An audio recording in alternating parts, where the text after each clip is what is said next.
Hey guys, Dustin from the PPC Pros. It's Labor Day and it's raining outside, so I thought I'd put this short video together talking about Google's expanded text ads, what they are, how to use them, how to actually implement them into your AdWords account or your client's AdWords account. Make sure you don't end up losing a bunch of impressions. So stick with me and I will walk you through this in just a few minutes. Thanks.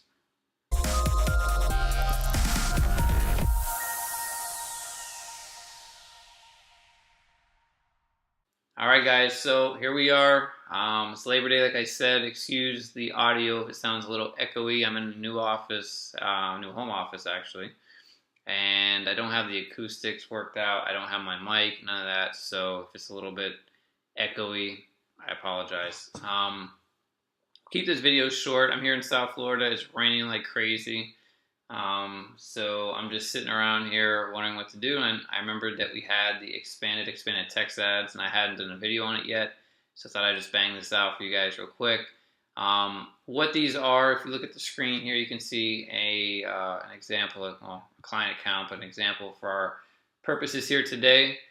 You can see right here it says headline 3. There's a little new icon next to that, as well as a description 2.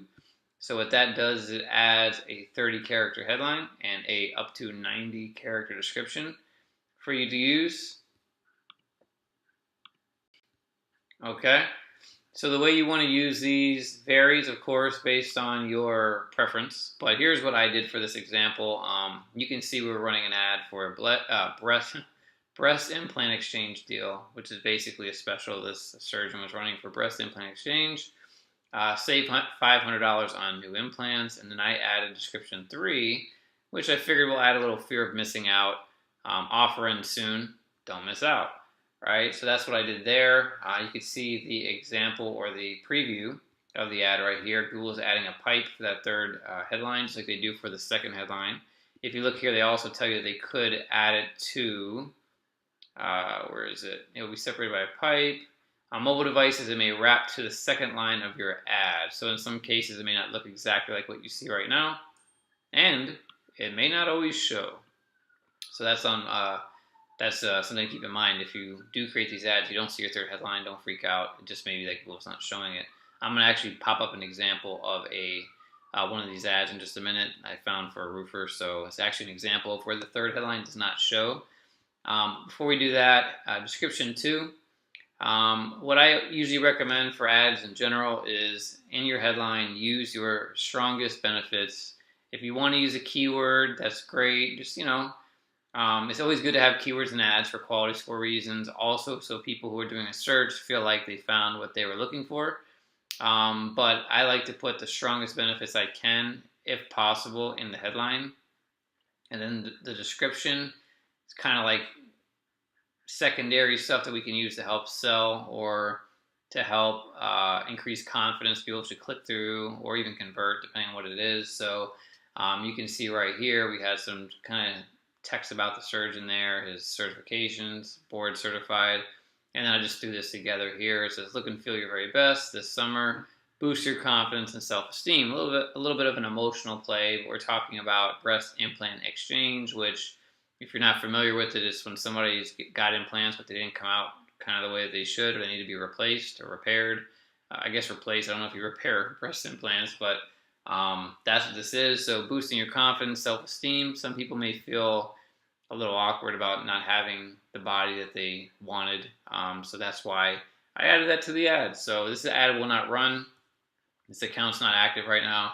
But I just want to give an example of what you can do and how you can use it as far as the copy and the content is concerned. If I look right here at an example, I just did a roofers Broward County search, and this is my area here.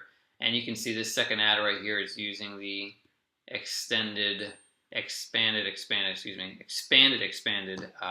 ad with the second description. I'm just all over the place here. Second description without the third headline. So this right here, I grabbed this text a few minutes ago, put in a character counter, and you can see we've got 180 characters. For those of you that suck at math, that means 90 times 2. Each description is 90 characters. That means there's 2 of them. So we can see how this guy is using it. Ironically, he looks to be the #1 residential roofer in the U.S. I'm not sure if that's true or not, but it's very interesting. So he's using these expanded ads. Now, one way to work this into your ad, split testing, or even updating your account with these new ads, what we're doing is we are adding these as additional ads to our client account. So if you remember when the original expanded text ads came out a few years ago, Google decided to allow you to create either an expanded ad or a standard ad. And at some point in the future, they told you you could no longer edit or create standard ads. So at the time, and even looking at this SERP result here, you can see, and I don't know how many people are actually trying to use an expanded ad right now, but Google may not show them all the time. So what we want to do is we want to make sure that as we roll these out to clients, we're not only using this ad format, and then we're going to find out that maybe Google only shows this ad format 30% of the time or 40% of the time, and then we lose all of that impression share. So the last thing you want to do and the last thing we want to do is roll out this new expanded ad or expanded ad and then find out they don't use it often. Then we have to go turn back on all of our other ads that we're already running. So we're just trying to take it easy. We're adding these as new ads and split tests to our client accounts. As we see the impression share become equal, or the percentage served, I guess, then we'll look at maybe phasing out the expanded ads, or Google may do the same thing that they did for the standard ads and make that really easy for us and tell us we can't create them or edit them anymore. And at that point, it's probably pretty safe to assume that Google is going to be showing these ads a whole lot more often. So what I would recommend is if you're doing this for your own account, for a client account, make sure you kind of phase them in and don't just completely go to this new ad format, or else you might find out that you're losing a bunch of impression share.